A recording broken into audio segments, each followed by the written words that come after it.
भारत का पहला नेता जिसकी तूती अमेरिका तक बचती है, जिसके भ्रमण के दौरान जंग पर रोक लग जाती है,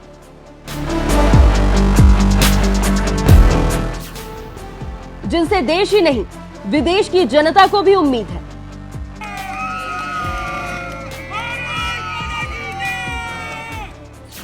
वो है भारत के प्रधानमंत्री नरेंद्र मोदी।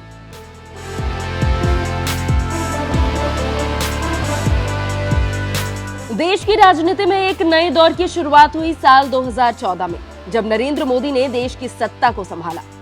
तब से लेकर आज तक 10 साल का वक्त बीत चुका है और इन 10 सालों में नरेंद्र मोदी ने कई कीर्तिमान गढ़ दिए।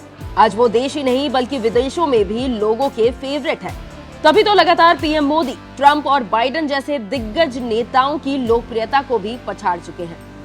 किसी भी जनरेशन की बात करें तो आज बच्चा से बच्चा और बूढ़ा से बूढ़ा व्यक्ति पीएम मोदी का मुरीद है। लेकिन साल 2024 पीएम मोदी के लिए कई परेशानियां लेकर आया।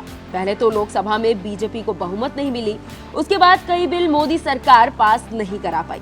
इसके अलावा भी कई घटनाएं हैं जो मोदी की टेंशन बढ़ा रहे हैं। तो क्या मोदी का चमकता सितारा अब धुंधला पड़ गया है? क्या साल 2025 मोदी की जिंदगी में और भी मुश्किलें पैदा करने वाला है?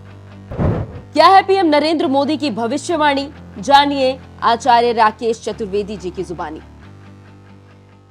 नमस्कार, एनएमएफ न्यूज देख रहे हैं आप। आपके साथ मैं हूं खुशबू राय। जल्द ही नए साल की शुरुआत हो जाएगी। ऐसे में ग्रह और नक्षत्र दोनों ही अपनी दिशा और दशा बदलने वाले हैं। ये दिशा और दशा प्रधानमंत्री मोदी को किस राह पर ले जाएगी? 2025 उनका कैसा बीतने वाला है? आज इस पर खास चर्चा करेंगे आचार्य राकेश चतुर्वेदी जी से। बहुत बहुत स्वागत है सर हमारे चैनल पर आपका। नमस्कार, सादर वंदन। हर हर महादेव शिव शंभो। नए साल की शुरुआत होने वाली है और जैसा कि आपने पहले भी वीडियो में बताया है कि ग्रह नक्षत्र सब अपनी दिशा और दशा बदलने वाले हैं। प्रधानमंत्री नरेंद्र मोदी, उनके लिए ये साल काफी कठिनाई भरा रहा, जैसा कि आपने देखा भी, बताया भी जी। 2025 क्या इसी तरह बीतने वाला है या फिर उनकी जिंदगी में कुछ नई चीजें आएंगी, नई खुशियां आएंगी और उस वजह से देश के लोगों को भी विकास मिलेगा? देखिए, सर्वप्रथम तो मैं अपने सभी दर्शकों को सादर नमन करके मैं कुछ चीजें बोलना चाहूंगा कि इस धरा पर जो भी आया है उसका एक राजभोग का समय रहा है। तो जब मैं बोलता हूं तो ग्रहीय दृष्टिकोण से बोलता हूं। मैंने 2020 से, खुशबू जी, आप ही के मंच पर बोलना शुरू किया कि 2024 से जो इलेक्शन होगा उसमें आप देखेंगे कि प्रभाव में कमी आना शुरू हो जाएगा।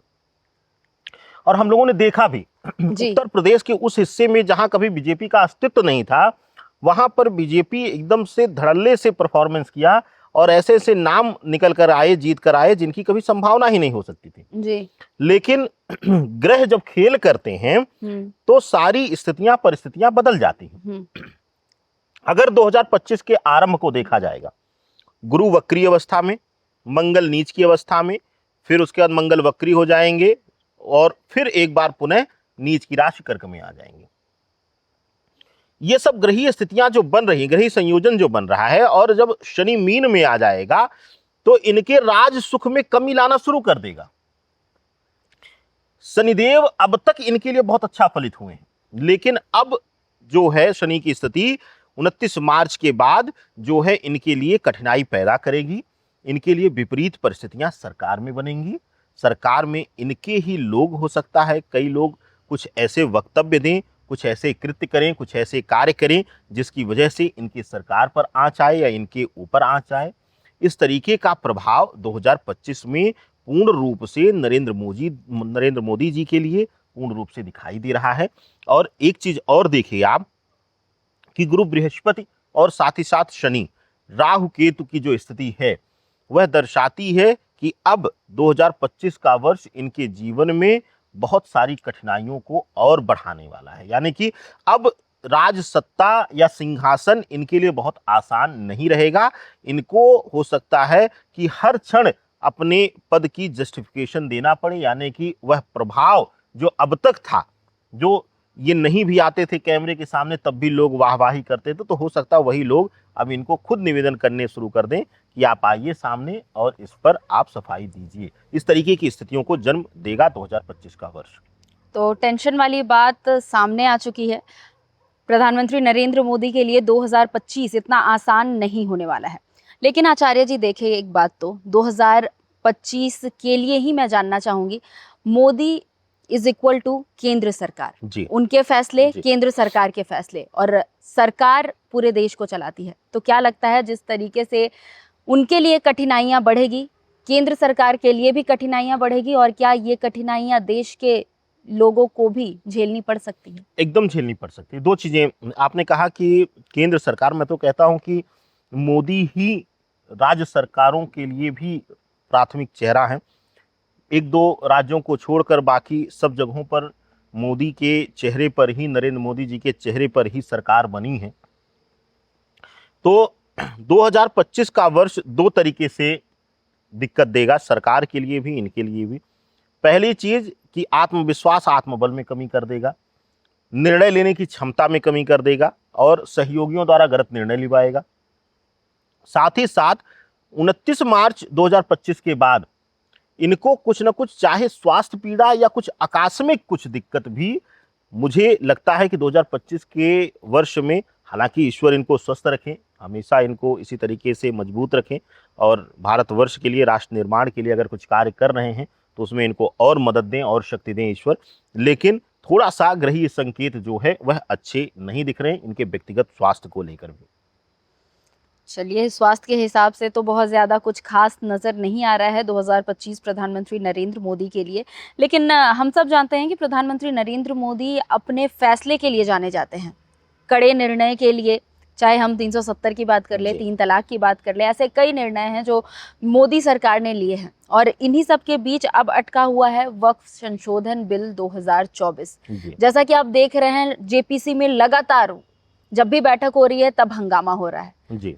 इससे पिछले बार जब मैंने आपसे बातचीत की थी, आपने कहा था कि ये बिल पास हो जाएगा। बिल्कुल, लेकिन बिल्कुल अभी भी आपने कहा कि ग्रह नक्षत्र सब अपनी दिशा और दशा बदल रहे हैं। तो अब वक्फ संशोधन बिल 2024 पास करना उतना आसान होगा या फिर ये पास नहीं होगा? देखिए खुशबू जी, आपको याद हो जो जिक्र किया आपने, मुझे एकदम शब्दशः याद है, मेरी वाणी जो है, कि मैंने उस समय भी बोला था कि 15 नवंबर के बाद जब शनि मार्गी होंगे जी, तो उस समय स्थितियां ज्यादा तेजी से सपोर्टिव हो जाएंगी, और हद से हद फरवरी बीतते बीतते, यानी कि गुरु के मार्गी होते होते जो है कुछ न कुछ इसकी दिशा दिखनी शुरू हो जाएगी। 2025 वर्ष के फर्स्ट हाफ में, यानी कि जून से पहले पहले इस विषय को लेकर के सरकार का रुख साफ हो जाएगा, यानी कि एक निर्णय पर सरकार पहुंच जाएगी और उसको पूर्ण रूप से, पूर्ण प्रभाव से लागू करने पर भी जोर दे देगी। क्या इस फैसले को लेने से पहले टीडीपी, जो फिलहाल बहुत बड़ी सहयोगी पार्टी है केंद्र सरकार में, वो मुसीबतें खड़ा कर सकती हैं? क्योंकि लगातार खबरें आ रही है कि वक्फ संशोधन बिल को लेकर के टीडीपी, खासकर टीडीपी जो है, वो खुश नजर नहीं है आ रही। देखिए खुशबू जी, 2025 का जो वर्ष है, इनके जितने नए मित्र बने हैं और जो बाकी दल बदलू आए हैं इस सरकार में, ये बहुत बड़ा धोखा देने वाले हैं और बहुत बड़े मौकों पर धोखा देने वाले हैं। हालांकि हमें लगता है कि इस धोखे से अब यह बात आभास नरेंद्र मोदी जी को भी हो चुका है, तो इसीलिए जो है आने वाले राज्य के चुनावों में बहुत सारी रणनीतियां बदली हैं और बहुत सारे परिवर्तन लाए हैं चीज़ों में। तो ऐसी अवस्था में ग्रहीय दृष्टिकोण ये कहता है कि इनके जो 2-3 सहयोगी मुख्य संगठन हैं, वह इनको बड़ा किसी मौके पर धोखा देंगे या इनसे विरोध करेंगे। इस तरीके के पूर्ण दृष्टिकोण दिखाई दे रहे हैं। मतलब मोदी सरकार के लिए नीतीश कुमार की पार्टी, जेडीयू की बात कर ले या टीडीपी की बात कर ले, चंद्रबाबू नायडू की पार्टी, दोनों ही परेशानी खड़ी करने वाले हैं। एकदम कर सकती हैं, सरकार अब सबसे बड़ा सवाल, और फिर से दोहराया जा रहा है ये सवाल, ये सरकार चलेगी या नहीं? देखिए, शुरू से हम बोले हैं, हम अपनी भविष्यवाणी बदलेंगे नहीं। उसका कारण है कि जितना भी मैंने अध्ययन पाया है खुशबू जी, नरेंद्र मोदी जी के प्रभाव में, मैं सिर्फ कुंडली नहीं देखता हूँ। आप भी जानते हैं कि कुंडली किसी के पास प्रमाणित नहीं। कोई कह दे ये कुंडली है, कोई कह दे वो कुंडली है, सब झूठ बोल रहे हैं। कुंडली किसी के पास प्रमाणित नहीं है।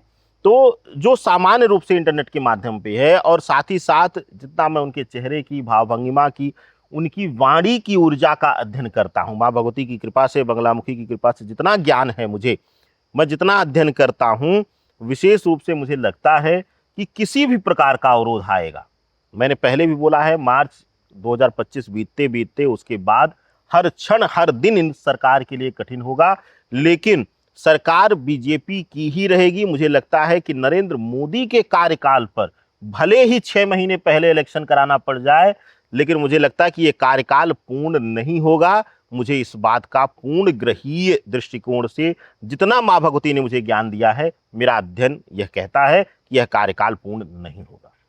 चलिए, अब इसी बारे में देखना होगा कि ये बात प्रमाणित हो पाती है कि नहीं। हालांकि इसके लिए हमें बहुत लंबा इंतजार करना पड़ेगा। फिलहाल के लिए देखा जाए तो अभी स्थिति नॉर्मल है, अभी वो धीरे धीरे करके आगे बढ़ रहे हैं मोदी सरकार और प्रधानमंत्री नरेंद्र मोदी। ऐसे में एक और सवाल, एक बहुत ही गंभीर सवाल है कि जैसे अभी फॉरेन रिलेशनशिप को देखें तो कहीं ना कहीं वो प्रधानमंत्री नरेंद्र मोदी की वजह से काफी स्ट्रांग हुआ है। 2025 में ये जो स्ट्रेंथ है और भी ज्यादा बढ़ेगी या फिर इतने ही पर सीमित रहेगी? नहीं, देखिए, भारत का जो प्रभुत्व है, भारत का जो प्रभाव है, वह अब वृद्धि की तरफ रहेगा। अब यहां पर एक चीज और मैं तर्क दूंगा, अब कोई भी शासक रहेगा, कोई भी सत्ता पर रहेगा, कोई भी का अभिप्राय, मैं तो चाहूंगा कि अगर राष्ट्र के लिए, धर्म के लिए, सनातन के लिए बीजेपी सरकार कर रही है तो मां भगवती करें कि यह सरकार बनी रहे। लेकिन गद्दी पर कोई भी बैठेगा, भारतवर्ष का उदय ही होगा, भारतवर्ष का उत्थान ही होगा। हाँ, कुछ चीजों को लेकर के हमें इस 2025 के वर्ष में थोड़ा सा डर रहेगा, जैसे पड़ोसी मुल्कों के साथ संबंध, पड़ोसी मुल्कों के साथ युद्ध जैसी स्थिति आना, यह सब थोड़ा सा एक संकेत मिल रहा है। और इसको लेकर के सरकार जितना ज़्यादा जागरूकता में रहेगी, जितना कठोर कदम इस पर बैठा के रखेगी, जितना कमांड बनाकर रखेगी अपनी सीमाओं पर, उतना ही ज़्यादा बेहतर होगा हमारे राष्ट्र के लिए, हम सभी के लिए। चलिए, अब तो ये देखने वाली बात होगी कि आपने जो भी बातें बताई है उस पर मुहर लग पाती है या फिर नहीं। फिलहाल प्रधानमंत्री नरेंद्र मोदी को लेकर के जो भविष्यवाणी आचार्य जी ने की है उस पर आपकी क्या राय है, हमें कमेंट कर जरूर बताइएगा। और इस खास वीडियो में बस इतना ही। हम दोनों को दीजिए इजाजत। नमस्कार।